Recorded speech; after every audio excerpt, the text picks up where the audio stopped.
کبھی عرش پر کبھی فرش پر، کبھی ان کے در کبھی در بدر، غم عاشقی تیرا شکریہ میں کہاں کہاں سے گزر گیا، کبھی راستوں میں تنہا کبھی ہوں ورود صحرا، میں جنوں کا ہم سفر ہوں میرا کوئی گھر نہیں ہے۔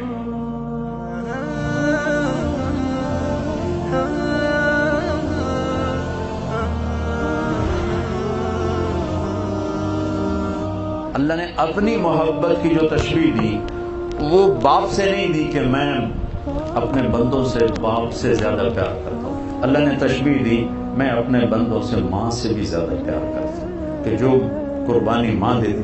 اس لیے ایک صحابی ہے، یا رسول اللہ میری خدمت کا حقدار کون ہے؟ کہ تیری ماں۔ کہ یا رسول اللہ پھر؟ کہ تیری ماں۔ یا رسول اللہ پھر؟ کہ تیری ماں۔ یا رسول اللہ پھر؟ کہ تیرا باپ۔ چوتھی دفعہ کہا تیرا باپ۔ یہ وہ ہستی ہے کہ جن کی شفاعت کے بغیر جنت کا دروازہ نہیں کھلے گا، حساب شروع نہیں ہوگا۔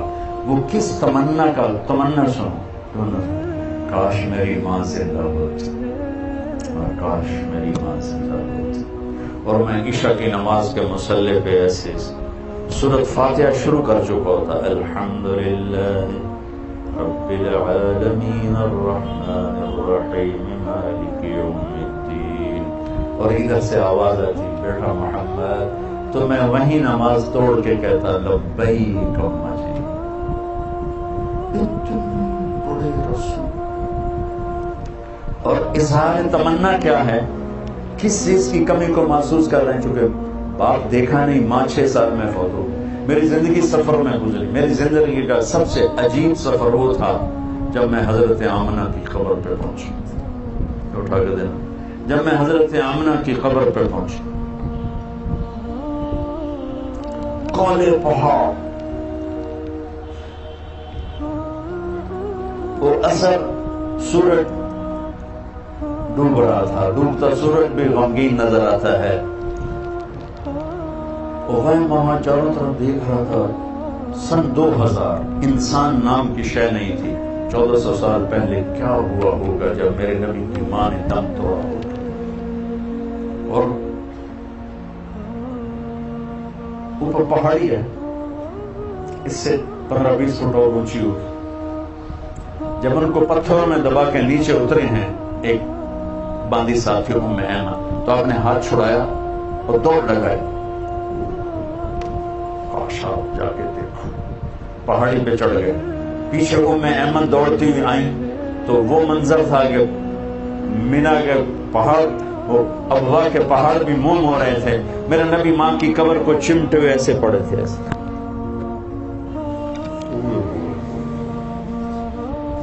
جب ام ایمن قریب ہوئی تو آپ نے سنا، آپ کہہ رہے تھے ماں جی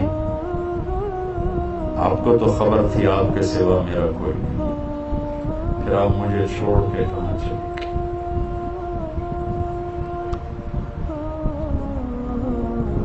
میں ہزاروں دفعہ یہ قصہ سنا چکا ہوں، 18 سال سے سنا رہا ہوں، ہر دفعہ میرا یہ حال ہوتا ہے۔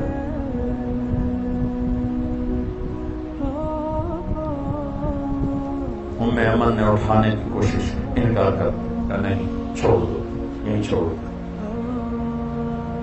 کھینچ کے نیچے لائیں۔ 7ویں دن آنسو ختم ہو جاتے ہیں، رونا بھی چاہو تو نہیں رونا آتا، اور میرے نبی 7ویں دن نہیں 57 سال کے بعد 6 + 57 63 حج پہ جا رہے ہیں۔ جب ابوا پہنچے تو ابوا ایک گاؤں ہے، وہاں سب کے ٹھہرنے کا انتظام تھا، اور یہ حج کا قافلہ 60-70 ہزار کا ہو چکا تھا، اور آپ نے اپنے اونٹنی کو پہاڑوں میں ڈال دیا۔ نئے لوگ حیران کہ ادھر تو شے کو نہیں جانتے کتنے گئے، قریب کے لوگوں کو پتا تھا کہ ماں کی زیارت کو جا رہے ہیں۔ آپ اونٹنی سے اترے، پہاڑ پہ چڑھے، ماں کی قبر پہ کیسے بیٹھے؟ احرام تھا، گرمی شدید تھی، اپریل کا مہینہ تھا، یوں جیسے بچے بیٹھتے ہیں، گھٹنے اٹھائے، ہاتھ گھٹنوں پہ رکھے اور سر گھٹنوں میں دیا۔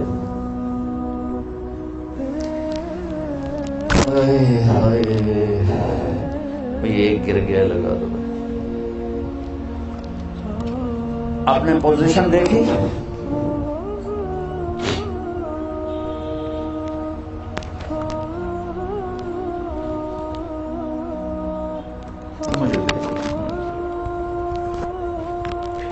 اس کیفیت میں جو میں نے آپ کو فزیکلی کر کے دکھائی، شدید گرمی تھی، شدید، اور آپ مسلسل روتے گئے، اتنا روئے کہ آپ کا احرام بھیگ گیا، داڑھی بھیگ گئی، سینہ بھیگ گیا، روئے جا رہے ہیں۔ اور پھر کب اٹھے پتہ نہیں، لیکن اعلان فرمایا کہ میں آج رات اپنی ماں کے پاس گیا۔ ماں باپ تھوڑی مدت کے ساتھی ہوتے ہیں، چلے جاتے ہیں، انہیں دکھ دے کے بھیجنے والوں سے بڑا بد نصیب کوئی نہیں ہوتا ہے۔ میرے نبی سے پوچھا گیا یا رسول اللہ قیامت کب آئے گی؟ آپ نے فرمایا اللہ کو پتا ہے۔ کاری کوئی نشانی بتا؟ اور بچیاں غور سے سننا، بچیاں، یا رسول اللہ کوئی نشانی بتا دیں؟ تو آپ نے فرمایا جب بیٹیاں بھی ماؤں کو ذلیل کریں گی تو کیا ہوگا؟ جب بیٹیاں بھی ماؤں کو ذلیل کریں گی تو کیا ہوگا؟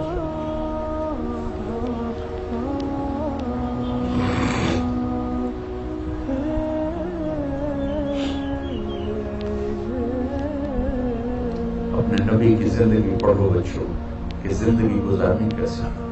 یہ بھی کوئی زندگی ہے کہ پیسہ بناؤ، پیسہ بناؤ، پیسہ بناؤ، پیسہ بناؤ؟ یہ کوئی زندگی؟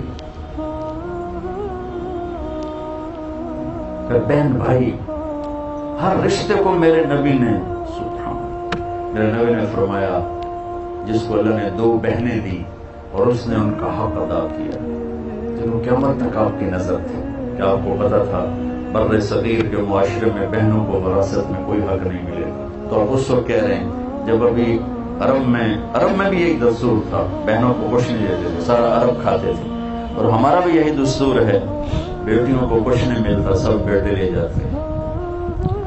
اور والدین جان بوجھ کے اولاد اپنے بچوں کے نام کراتے ہیں، بچیوں کے نام نہیں کراتے۔ جائیداد تقسیم ہو جائے گی، جائیداد تقسیم ہو جائے گی، جائیداد کو خدا بنایا ہوا ہے۔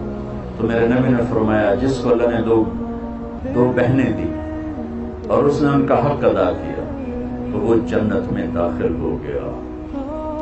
اولاد کی تربیت، جس کو اللہ نے 3 بیٹیاں دی اور اس نے ان کو ڈولی میں بٹھا دیا تو جنت اس پہ واجب ہو گئی۔ ایک صحابی بولے یا رسول اللہ 2 ہوں، آپ نے کہا 2 ہوں شادی کر دے اس پہ جنت واجب۔ ایک نے کہا 1 بیٹی ہوگا، 1 کو بھی ڈولی میں بٹھا دے گا تو جنت واجب ہو جائے گی۔ تو میرے عزیزو، یہ اتنی خوبصورت زندگی ہے جو ہمارے نبی ہمیں سکھا کے گئے۔ میں 16 گھنٹے میں کتنے بیان کر سکتا ہوں؟ میں صرف آپ کو ٹپس دے سکتا ہوں، ہنٹس دے سکتا ہوں کہ اللہ کے واسطے قرآن سے جڑو، اپنے نبی کی سیرت سے جڑو، اس کو بھی پڑھو جو پڑھ رہے ہو۔ اللہ تمہیں ایسا علم عطا فرمائے کہ تمہاری FCPS کی ڈگری وہ انگلینڈ کی ڈگری سے بڑی ہو جائے۔ جب تک آپ علم میں فقیر رہو گے، عزت سے سر اٹھا کے زندہ نہیں رہ سکتے۔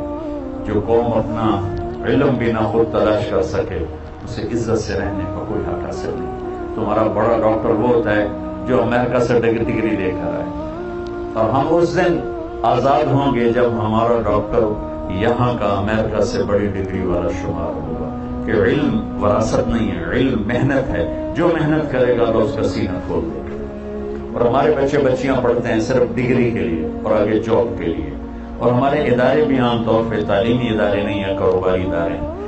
اس لیے نہ ان میں جوش ہے کہ ہم اپنے بچوں کے اندر علم کی شمع روشن کریں، نہ ہماری نسل میں شوق ہے کہ ہم کچھ علم لینے والے بنے، بس ایک ڈگری مل جائے، آگے جاب مل جائے، بس یہاں تک ہماری پرواز ہے، اور یہ بہت پست پرواز۔ بچوں اپنی زندگی کو خوبصورت بناؤ، بہن بھائیوں کے رشتے۔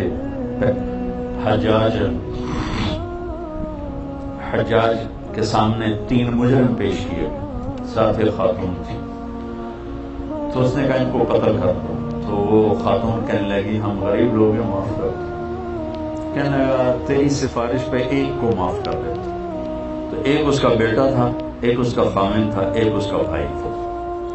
تو وہ کہنے لگی شادی تو پھر بھی ہو جائے گی اور بیٹا بھی مل جائے گا، بھائی نہیں ملے گا، ماں پیو مر گئے۔ وہ کہنے لگی میرا بھائی چھوڑ دے، باقی دونوں مار دے۔ تو اس نے کہا میں تیرے چناؤ کو سلام کرتا ہوں، تیرے اس خوبصورت انتخاب کو سلام کرتا ہوں، یا تینوں لے جاؤ، تینوں کو چھوڑ تینوں۔ تو بھائی آج سب سے زیادہ لڑے ہوئے بہن بھائی، نفرتیں بہن بھائیوں میں ہیں، دوریاں ہیں، شدتیں ہیں، سختیاں ہیں، پیچھے کوئی بڑے مسائل نہیں، زبان کا بول، اس نے مجھے یہ کہہ دیا، اس نے مجھے یہ کیوں کہہ دیا۔ بچوں اس کو زندگی سے نکال دو گے تو آپ کی زندگی انتہائی، زندگی کو حسین بنانا چاہتے ہو تو نبی کو پڑھو، نبی کے اخلاق اپناؤ۔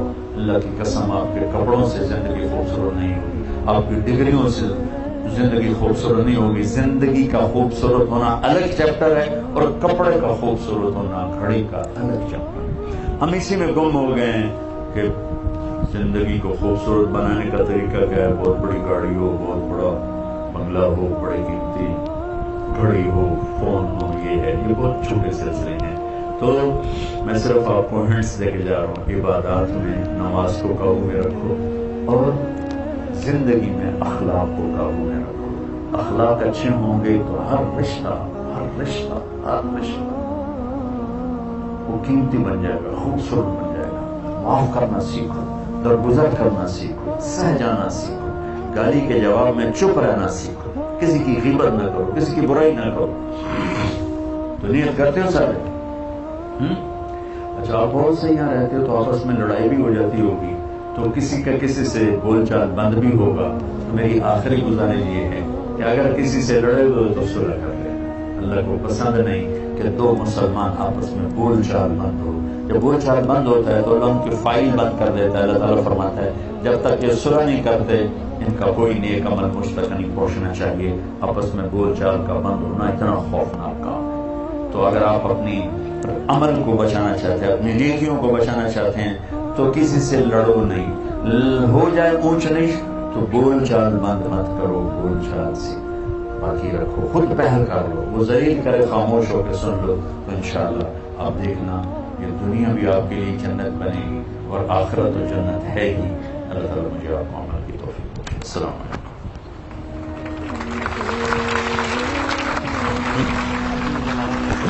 اچھا یہاں بیٹھیں۔